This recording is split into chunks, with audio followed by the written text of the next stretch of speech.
Harri Olutpostista, morjens. Mulla on taas täällä studiolla vieras. Mulla on täällä Anders Frydenlund. Did I get that right? Yes, you did. Norjasta tullut Sinebrychoffin Managing Director. Mitä se sitten ikinä onkaan suomeksi. Before we get into your work stuff, who are you? What do you do? What do you like to do on a day off? Well, as you said, I am Anders Frydenlund. I'm a Norwegian, as you said at the beginning here as well, I think.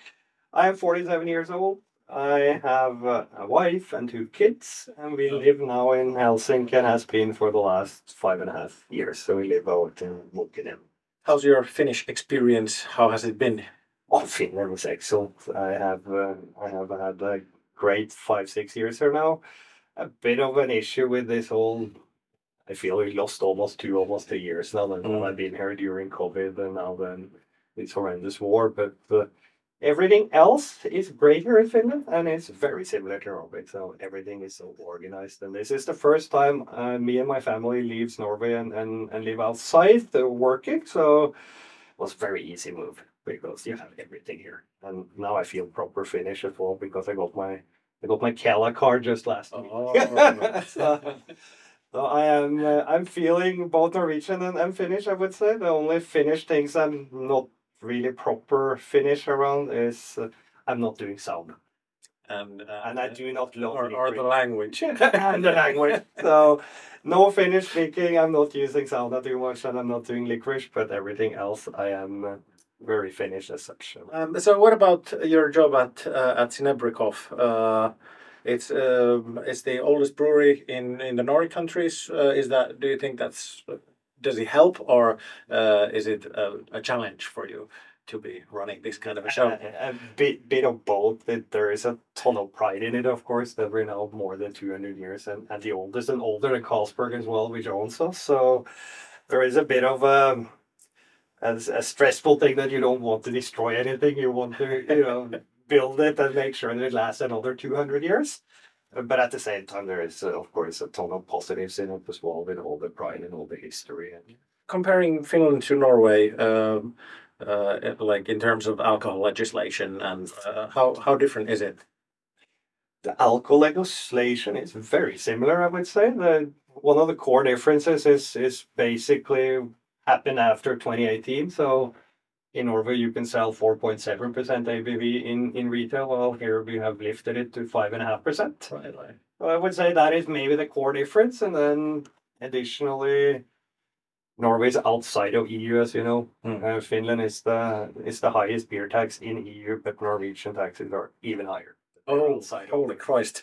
Yeah, it is crazy. It is utterly, totally crazy. So very, very high taxes. Wow. Besides that, we have wine monopolies in Norway, just like we're the same as alcohol. So very similar, but the drinking habits are a bit different between categories. So here in Finland, you drink more beer and more spirits, but definitely less wine. There's something that's like specifically surprised you about the Finnish field? One surprise, maybe the most, is all the offers here. All the depth and width of assortments which you can have, and all the options the end user and the consumer have here in Finland. I would say here in Finland you can now probably go out and buy something like 1,500 different beers, I think. Well, that number in Norway would probably be 1/3. Right. That has surprised me a bit, that this small country has such a selection, but that is really good, and it drives beer culture and positive for us and everybody else. If you had let's speak more about the taxation. If you had the power to change things in the EU, let's say, would you just lower taxes for Finland, or would you just make it uniform all across the EU, or something completely different, whatever you want? It would be incredibly helpful, of course, if things were equal. Most important maybe for us, or for us in the beer business, is that taxes are equal across categories inside of Finland as well. And right now the wine is under taxed compared to beer.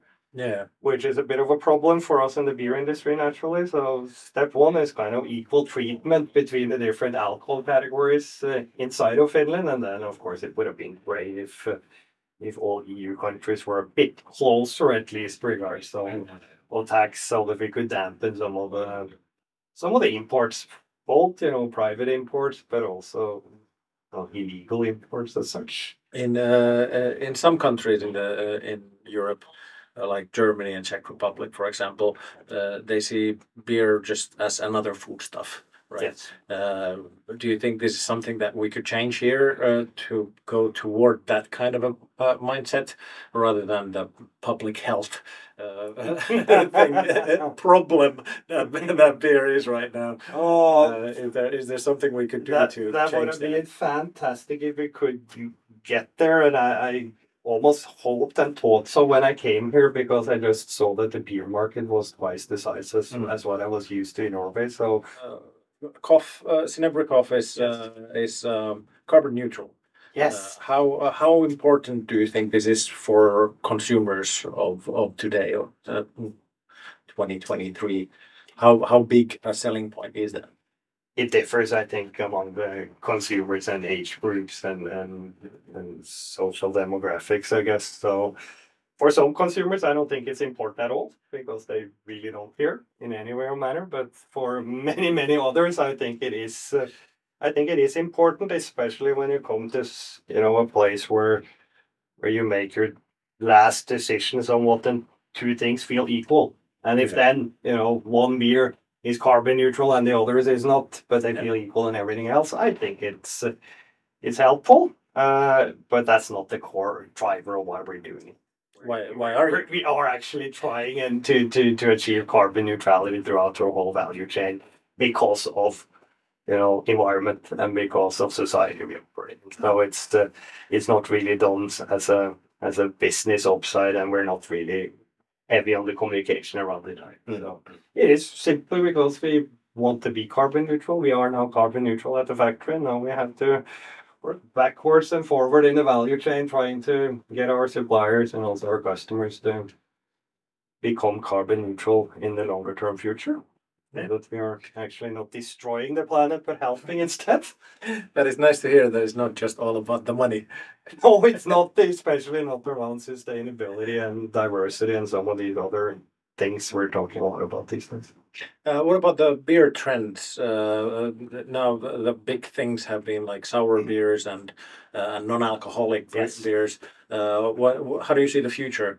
What are the next things, and what things will stay and what will go away? No, it seems that craft beers as such is slowing a bit down, but I think AFB is also slowing a teeny bit down just now.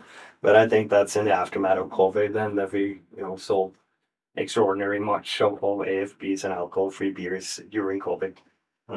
So a teeny bit of dampening now then when COVID is gone, but I think from next year onwards it will continue to increase. So AFB is definitely something which will grow. I think IPAs as a sub-segment is probably here to stay. Never going to be much bigger than what you see now, but it's not going to disappear. Sour beers in Finland could actually be something. There are the biggest and most interested consumers, I think, in sour beers in Europe. I personally think, and we still see, of course, that 80-85% of everything sold in Finland is still lagers, basic beer, which is the most difficult to make and the most difficult to keep on making with sustained the proper quality. So I think lagers in different forms and formats will always stay strong. Will always be the larger part of the beer market. All right. Thank you very much. Thank you. It's been nice talking to you, and likewise. And I like to sign up with Jatketaan ja juodaan hyvää olutta. Let's go.